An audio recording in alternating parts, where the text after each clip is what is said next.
নমস্কাৰ এই মুহূৰ্তত দৰ্শকসকলক স্বাগতম জনাইছো খন্দিয়াৰ কেইবাটাও গুৰুত্বপূৰ্ণ খবৰ দিব বিচাৰিছো আজিৰ খন্দিয়াৰ প্ৰথমটো গুৰুত্বপূৰ্ণ খবৰ হৈছে আজি মুখ্যমন্ত্ৰী ডক্টৰ হিমন্ত বিশ্ব শৰ্মাই পঞ্চায়ত নিৰ্বাচনক লৈ কেতবোৰ জৰুৰী ঘোষণা কৰিছে আমি জনাই আছো এটা বিশেষ খবৰ পঞ্চায়ত নিৰ্বাচনক লৈ জৰুৰী ঘোষণা মুখ্যমন্ত্ৰী হিমন্ত বিশ্ব শৰ্মাৰ মুখ্যমন্ত্ৰী ডক্টৰ শৰ্মাই কয় যে 31 ডিসেম্বৰৰ ভিতৰত অনুষ্ঠিত হ'ব পঞ্চায়ত নিৰ্বাচন পঞ্চায়তৰ সীমা নিৰ্ধাৰণৰ বাবে জিলা আয়ুক্তসকলক নিৰ্দেশ মুখ্যমন্ত্ৰী হিমন্ত বিশ্ব শৰ্মাৰ 31 ডিসেম্বৰৰ পূৰ্বে নতুন পঞ্চায়ত কমিটিৰ কাম আৰম্ভ কৰিব লাগিব আজি এই মন্তব্য কৰিছে মুখ্যমন্ত্ৰী হিমন্ত বিশ্ব শৰ্মাই আনে গুৰুত্বপূৰ্ণ খবৰ হৈছে লোকসভাৰ মজিয়াত আজি গৰজি উঠিছে এআইএমআইএমৰ নেতা আসাদুদ্দিন ওৱেইছিয়ে কেতবোৰ মন্তব্য কৰি গৰজি উঠিছে 17 কোটি মুছলমানক হিংসা কৰি কেনেকৈ গঢ়িব বিকশিত ভাৰত বুলি প্ৰশ্ন আসাদুদ্দিন ওৱেইছি সবিশেষ তথ্য জনোৱাৰ চেষ্টা কৰিছো দেশৰ কোটি কোটি মুছলমানৰ বাবে লোকসভাত খৰব হৈ পৰিছে আসাদুদ্দিন ওৱেইছিয়ে দেশৰ কোটি কোটি মুছলমানক উদ্দেশ্য কৰি কেতবোৰ মন্তব্য দেশৰ কোটি কোটি মুছলমানৰ বাবে লোকসভাত খৰব হৈ পৰিছে এআইএমআইএমৰ নেতাগৰাকী 17 কোটি মুছলমানক হিংসা কৰি বিকশিত ভাৰত গঢ়িব নোৱাৰে মোদী চৰকাৰে সংখ্যালঘু মুছলমান বিৰোধী নীতি লোৱাৰ গুৰুতৰ অভিযোগ উত্থাপন হৈছে মোদী চৰকাৰে মুছলমানক হিংসা কৰে বুলি অভিযোগ উত্থাপন কৰিছে আসাদুদ্দিন ওৱেইছিয়ে কয় যে মোদী চৰকাৰে মুছলমানক হিংসা কৰে আজি গৰজি উঠিছে আসাদুদ্দিন ওৱেইছি এবাৰ বাজেটত সংখ্যালঘু উন্নয়নৰ বাবে বিশেষ একো কৰা নহল এই অভিযোগ আসাদুদ্দিন ওৱেইছি চৰকাৰী নিয়োগৰ ক্ষেত্ৰত মুছলমান যুৱক যুৱতীক গুৰুত্ব প্ৰদান কৰাৰ গুৰুতৰ অভিযোগ উত্থাপন হৈছে দেশৰ কোটি কোটি মুছলমানৰ বাবে লোকসভাত খৰব হৈ পৰিছে আসাদুদ্দিন ওৱেইছি 17 কোটি মুছলমানক হিংসা কৰি বিকাশ লাভ কৰিব নোৱাৰিব ভাৰতে বিকশিত হৈ উঠিব নোৱাৰিব বুলি মন্তব্য আসাদুদ্দিন ওৱেইছি আজিৰ খন্দিয়াৰ পৰৱৰ্তী গুৰুত্বপূৰ্ণ খবৰ হৈছে আজি ৰাজ্যত পুনৰ আন এক ভয়ংকৰ ৰেল দুৰ্ঘটনা সংঘটিত হৈছে ৰেল বিভাগত হৈছে কি মাত্ৰ এটা মাহৰ ভিতৰতে কেইবাটাও ৰেল দুৰ্ঘটনা সংঘটিত হৈছে ৰেল বিভাগে এতিয়া কলংক খানিছে দেশৰ পুনৰ ৰেল বিভাগত আন এক অঘটন বাগৰি পৰিছে 15টাকৈ ডবা আৰু তাৰ পিছতে দুগৰাকী লোকৰ মৃত্যু হোৱাৰ বিপৰীতে প্ৰায় 20 জন গুৰুতৰভাৱে আহত হৈছে আমি জনাই আছো এটা বিশেষ খবৰ কিয়নো পুনৰ ভয়ংকৰ ৰেল দুৰ্ঘটনা সংঘটিত হৈছে 15টাকৈ ডবা বাগৰি পৰিছে যাৰ ফলতে 20 গৰাকীকৈ লোক গুৰুতৰভাৱে আহত দুগৰাকী লোকৰ মৃত্যু হোৱাৰ খবৰ পোৱা গৈছে ঝাৰখণ্ডত হাওৰা মুম্বাই এক্সপ্ৰেছ ৰেলপথৰ পৰা ওলাই অহাৰ লগে লগে মাল টনা ট্ৰেইনৰ সৈতে সংঘৰ্ষ হৈছে এখন ৰেলৰ আৰু যাৰ ফলতে 15টাকৈ ডবাৰ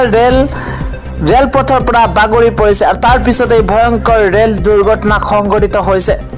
লগে লগে দুগৰাকীকৈ লোকৰ মৃত্যু হৈছে আৰু 20 গৰাকীকৈ লোক যাত্ৰী গুৰুতৰভাৱে আহত হৈছে আহতসকলক সোনকালে চিকিৎসালয়ত ভৰ্তি কৰোৱা হৈছে আজি পুৱাই সংঘটিত হৈছে ভয়ংকৰ ৰেল দুৰ্ঘটনা 4:45 ঝাৰখণ্ডৰ চক্ৰধৰপুৰৰ এখন ঠাইত সংঘটিত হৈছে ভয়ংকৰ ৰেল দুৰ্ঘটনা আৰু ৰেল দুৰ্ঘটনাৰ পিছতে দেশজুৰি এতিয়া হাহাকাৰময় পৰিৱেশৰ সূচনা হৈছে আজিৰ খন্দিয়াৰ পৰৱৰ্তী গুৰুত্বপূৰ্ণ খবৰ হৈছে সদনত উদত্ত ভাষণ দিছে আজি সাংসদ ফণীভূষণ চৌধুৰীয়ে দেশৰ কেইবাটাও সমস্যাৰ দাঙি ধৰিছে ফণীভূষণ চৌধুৰীয়ে সদনত উদাত্ত ভাষণ দি কয় যে এবাৰ টকা নহয় বানপানীৰ বাবে অসমৰ ৰাইজক লাগে স্থায়ী সমাধান এটা ব্ৰেকিং নিউজ দিব বিচাৰিছো টকা নহয় বানপানীৰ বাবে অসমৰ ৰাইজক লাগে স্থায়ী সমাধান মন্তব্য ফণীভূষণ চৌধুৰী এবাৰ সদনৰ মজিয়াত উদাত্ত ভাষণ দি মন্তব্য কৰিছে টকা নহয় বানপানীৰ বাবে অসমৰ ৰাইজৰ লাগে স্থায়ী সমাধান সদনত উদাত্ত ভাষণ সাংসদ ফণীভূষণ চৌধুৰী বানৰ বাবে আমি কেন্দ্ৰীয় চৰকাৰৰ পৰা আৰ্থিক সাহায্য পাই আহিছো কিন্তু অসমৰ ৰাইজে এতিয়া টকা নহয় বানৰ বাবে গৰা খহনীয়াৰ সমস্যাৰ বাবে সমাধান বিচাৰিছে আমি বিচাৰো অসমৰ বানপানীৰ সমস্যা চিৰদিনৰ বাবে সমাধান হোক বান সমস্যা সমাধানৰ বাবে প্ৰকল্প লাগিব মন্তব্য ফণীভূষণ চৌধুৰীৰ প্ৰধানমন্ত্ৰী নৰেন্দ্ৰ মোদীক আহ্বান কৰিছে বান আৰু গৰাখহনীয়া সমস্যা নিয়ন্ত্ৰণৰ বাবে প্ৰকল্প ঘোষণা কৰক এই মন্তব্য ফণীভূষণ চৌধুৰী এদৰে ফণীভূষণ চৌধুৰী আজি দেশৰ বান সমস্যাক লৈ উদাত্ত কণ্ঠৰে সদনত ভাষণ দিয়া পৰিলক্ষিত হৈছে কণ্ডিয়াৰ আন এক গুৰুত্বপূৰ্ণ খবৰ হৈছে দেশ জোকাৰি যোৱা ভূমিস্খলনৰ ঘটনাত 54 গৰাকীকৈ লোকৰ মৃত্যু হোৱাৰ বিপৰীতে 70ৰো অধিক লোক গুৰুতৰভাৱে আহত হৈছে কেৰালাত ভয়ংকৰ ভূমিস্খলনৰ ঘটনা সংঘটিত হোৱাৰ ফলত আজি পৰ্যন্ত মৃতকৰ সংখ্যা বৃদ্ধি পাই আছে ক্ৰমান্বয়ে বৃদ্ধি পাইছে মৃতকৰ সংখ্যা 54 জনলৈ বৃদ্ধি পাইছে ভূমিস্খলনত মৃত্যু হোৱা লোকৰ সংখ্যা এটা ডাঙৰ খবৰ দেশ জোকাৰি যোৱা ভূমিস্খলনত আহত হৈছে 70 গৰাকীৰো অধিক লোক 250 জনৰো অধিক লোকক উদ্ধাৰ কৰিছে প্ৰশাসনে বৰ্তমানে শ লোক আবদ্ধ হৈ থকাৰ খবৰ পোৱা গৈছে কেৰালাৰ মেপাডিৰ সমীপৰ পাহাৰীয়া অঞ্চলত সংঘটিত হৈছে ভয়ংকৰ ঘটনা প্ৰচণ্ড বৰষুণৰ বাবে ভূমিস্খলনৰ ঘটনা সংঘটিত হৈছে বুলি জানিব পৰা গৈছে আৰু আজি পৰ্যন্ত মৃতকৰ সংখ্যা বৃদ্ধি পাই আছে মুণ্ডকাই আৰু চৌৰলমালাত প্ৰভাৱ পেলাইছে ভূমিস্খলনে 250 জনীয়া দলৰ উদ্ধাৰ অভিযান আজি পৰ্যন্ত অব্যাহত আছে বুলি জানিব পৰা গৈছে বিভিন্ন সমস্যাৰ বাবে উদ্ধাৰ অভিযানৰ সৃষ্টি হৈছে বিভিন্ন বাধাৰ নেৰানেপেৰা বৰষুণৰ বাবে এনে কাণ্ড সংঘটিত হোৱাৰ খবৰ পোৱা গৈছে আৰু এক গুৰুত্বপূৰ্ণ খবৰ হৈছে কাজিৰঙাত সংঘটিত ভয়ংকৰ পথ দুৰ্ঘটনাৰ পিছতে এতিয়া যুৱতীগৰাকীক এদিনৰ বাবে সময় দিয়া হৈছে স্তব্ধ হ'ব ৰাজ্যৰ যাতায়াত ব্যৱস্থা যদি যুৱতীগৰাকীয়ে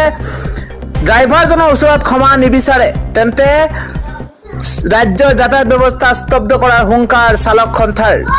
কাইলৈ যুৱতীৰ শেষ সময়সীমা বান্ধি দিয়া হৈছে কাজিৰঙাৰ ঘটনাক লৈ কাইলৈ ৰাজ্যৰ ভিন্ন প্ৰান্তত দাখিল কৰা হ'ব এজাহাৰ ড্ৰাইভাৰৰ বুকুত ধৰি বিপদত পৰিছে যুৱতীগৰাকী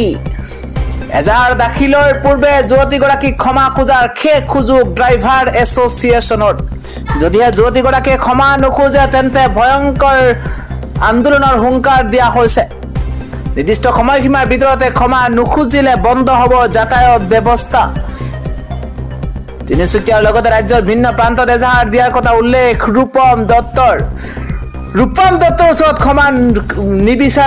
নিবিচাৰিলে চালক সন্থাই হুংকাৰ প্ৰদান কৰিছে ক্ষমা বিচৰাৰ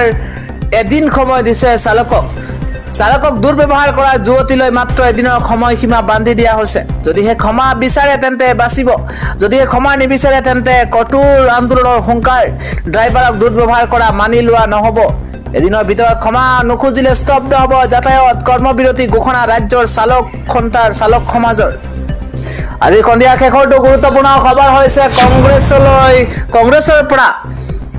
দল ত্যাগ কৰি যোৱা সকলৰ বাবে কঠোৰ সকিয়নি এইবাৰ গৌৰৱ গগৈয়ে কয় যে যিসকলে কংগ্ৰেছ দল এসময়ত ত্যাগ কৰি গুচি গৈছে সেইসকলে পুনৰ উভতনি যাত্ৰাত শ্বাটডাউন লগোৱা হ'ব মুঠতে এক প্ৰকাৰে আকৌ দলত যোগদান কৰিব নোৱাৰিব বিজেপিত যোৱা কংগ্ৰেছলৈ পুনৰ দুৱাৰ বন্ধ কৰিছে কংগ্ৰেছে গৌৰৱ গগৈ স্পষ্ট মতামত যোৱাসকলে পুনৰ ঘূৰি অহাৰ চেষ্টাও নকৰিব আমাৰ গাৰ পৰা ওলাই যোৱা বেমাৰ আকৌ আমি আঁকোৱালি নলওঁ কৰোনা ভাইৰাছ আমাৰ পৰা গ'ল আৰু কৰোনা ভাইৰাছ কমাই নলওঁ য'ত আছে ভালে থাকক নিজৰ বেমাৰ নতুন ঘৰত লৈ যাওক আমাৰ ফালে ঘূৰি নাহিব কোনোবা ভাল মানুহ আহিব বিচাৰিলে আমি আঁকোৱালি ল'ম বুলি মন্তব্য গৌৰৱৰ